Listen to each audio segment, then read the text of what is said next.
महंगाई तो मेरे ख्याल से हमारे नहीं सब देश में बढ़ रही है। पाकिस्तान में अब तो उनकी तो आप अगर गवर्नमेंट का कंपैरिजन करेंगे तो पाकिस्तान की तो कंट्री पूरी डूब चुकी है। विश्व में नहीं, पूरे ब्रह्मांड में मोदी जैसा बंदा ढूंढ करके लिया ना, जो इतनी विपरीत परिस्थितियों में भी बिना किसी डर के, बिना किसी घबराहट के काम कर रहा है। कोई टेंशन नहीं आती मोदी के चेहरे में कभी भी।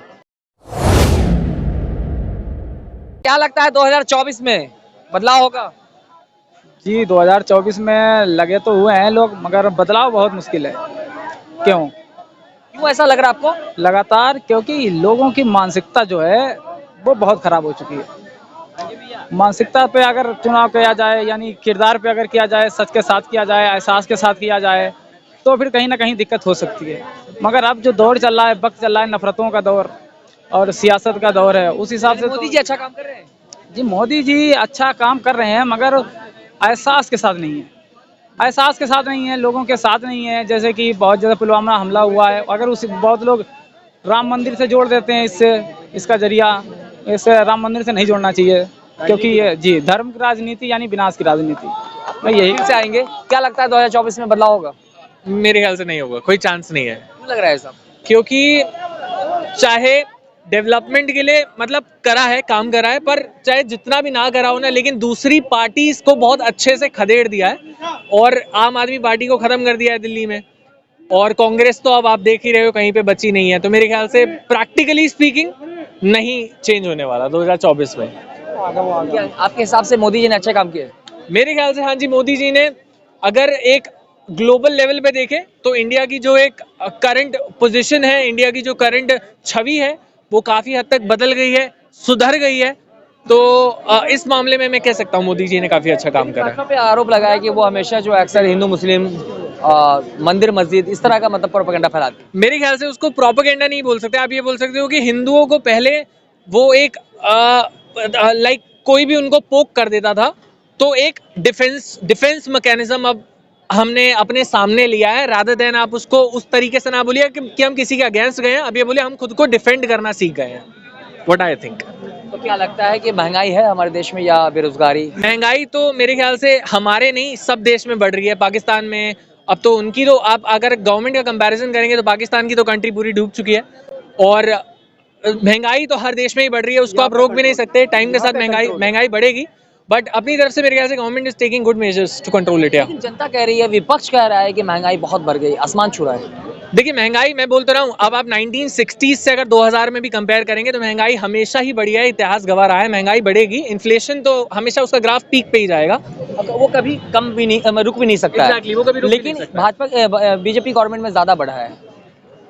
आप सिर्फ उसमें बीजेपी को नहीं, आप ये देख सकते हैं कि हमारी कंट्री की पॉपुलेशन भी तब से कितना बड़ी है और लोगों की डिमांड कितना बड़ी है और हमारे पास एक्सेसिबिलिटी कितना बड़ी है। तो कहीं ना कहीं डिमांड सप्लाई का खेल है। जब डिमांड बढ़ती जाएगी तो मेरे ख्याल से चीजें ऑटोमेटिकली, ग्रेन्स, हर चीज महंगी थोड़ी बहुत तो होती जाएगी। पहले 60 रुपए के आसपास पेट्रोल था, डीजल जो है 50 के नीचे था, आज देखिए 100 के करीब है। या फिर अगर आप चाहे बाइक की कीमत अगर उसका एक एक ग्राफ देखें, या फिर आप देख ले कि गैस सिलेंडर की क्या कीमत थी, तो आपको अंदाजा लग जाएगा महंगाई नहीं है। बिल्कुल, मेरे ख्याल से मैं ये एज अ फीडबैक देना चाहता हूँ गवर्नमेंट को कि कुछ चीजें हैं जिनके ऊपर उन्होंने अभी भी काम करना है। फॉर एग्जांपल डेवलपमेंट में जिसमें और सुधार हो सकता है, महंगाई कंट्रोल में जिसमें और सुधार हो सकता है, लोगों के एम्प्लॉयमेंट में जिसमें और सुधार हो सकता है। मेरे ख्याल से अब आगे की स्ट्रैटेजी अगर वो अपना एक एजेंडा बनाए तो उसको थोड़ा सा शिफ्ट करके लोगों की जॉब्स पे और इन चीजों पे अब अगला ध्यान देना चाहिए। आपके कहने मतलब है कि मोदी जी 2024 में 110% आएंगे? ये तो मेरे ख्याल से प्रैक्टिकली अगर आप एक सर्वे, नेशनल लेवल पे सर्वे भी करोगे तो आएंगे तो वो डेफिनेटली, लेकिन वो उनके आने से कितनों को खुशी होगी या कितनों को दुख होगा वो डिपेंड करेगा, बट आएंगे तो। तो क्या लगता है आपको, महंगाई है? नहीं, महंगाई बिल्कुल नहीं है। यहाँ पे कंट्रोल में हिंदुस्तान में। आप बाहर जा करके देख लो, आपको पता चल जाएगी महंगाई कितनी है ना। आपको पता चल जाएगा कि हिंदुस्तान में कंट्रोल में इस वक्त महंगाई नहीं है बिल्कुल भी। और आप पेट्रोल की बात कर रहे थे, डीजल की बात कर रहे थे, उसकी जगह उसके ऑप्शन में इलेक्ट्रिक वाहन आ गए हैं जो, तो पेट्रोल पे हमारी वो सब कुछ खत्म हो जाएगी। पेट्रोल की जरूरत ही नहीं पड़ेगी अब हमें, और हम अपने पे डिपेंड होंगे। तो क्या लगता है कि हमारे देश का जो है जब से हमारे पीएम मोदी जब से देश के प्रधानमंत्री बने हैं तो देश विकास ही किया है? अब तक जब से मोदी जी आए तब से ही विकास हो रहा है, उससे पहले कोई विकास नहीं था। और मोदी है तो देश है, मोदी गया तो सारा देश ही डूब जाएगा। सही बताओ तो ये सारे लूट लेंगे, जितने भी 26 पार्टी इकट्ठे हो रहे हैं ना, ये सारे जो इनके घोटाले फिर एकदम बढ़ जाएंगे घोटाले। उसके बाद फिर जो अभी कह रहे हैं ना मोदी हटा, फिर ये खुद ही हट जाएंगे। लेकिन कहा जा रहा है कि जो है बीजेपी अगर राम मंदिर, मस्जिद, हिंदुत्व इस तक मैटर हटा दिया जाए तो कहीं ना कहीं दूर दूर तक नजर नहीं आएगी। देखो हिंदू मुसलमान का अब से नहीं चल रहा, वो तो 14वीं-15वीं शताब्दी से चल रहा है, औरंगजेब के टाइम से चल रहा है। ये कोई मोदी तो अब आया है, ये कहाँ से हिंदू मुसलमान कर रहा है यार। और ये जो कांग्रेस के थे, ये बीजेपी, ये जितने भी केजरीवाल वेजरीवाल थे, सारे पहले इफ्तार पार्टी करते थे, तब नहीं होता था हिंदू मुसलमान क्या। 1990 में भी तो हिंदू मुसलमान हुआ था, जो कश्मीर से मार दिए गए थे वो बिना बात के। तो क्या लगता है आपको 2024 में बदलाव होगा? बदलाव तो नहीं होगा, आएंगे तो मोदी जी। ऐसा क्यों लग रहा है कि मोदी जी आएंगे? सर एक्चुअली कुछ काम ऐसे हो गए हैं देश में जिससे कि मोदी आएगा। क्योंकि देखो अगर हम यूपी की बात करें तो यूपी के लोगों को लगता था पहले डर, अब उनको डर नहीं लगता, रात दिन का कोई फर्क नहीं रहा वहाँ पे। हम हरियाणा से हैं लेकिन जब भी कभी यूपी जाते थे तो पहले ये कहते थे यार दिन में जाएंगे, रात होगी अब नहीं जा सकते। वहाँ पे डर का माहौल, आतंकवाद खत्म कर दिया और घर घर हथियार था वो खत्म हो गया। लेकिन महिलाओं के खिलाफ जो है अपराध के मामले में उत्तर प्रदेश टॉप पर है।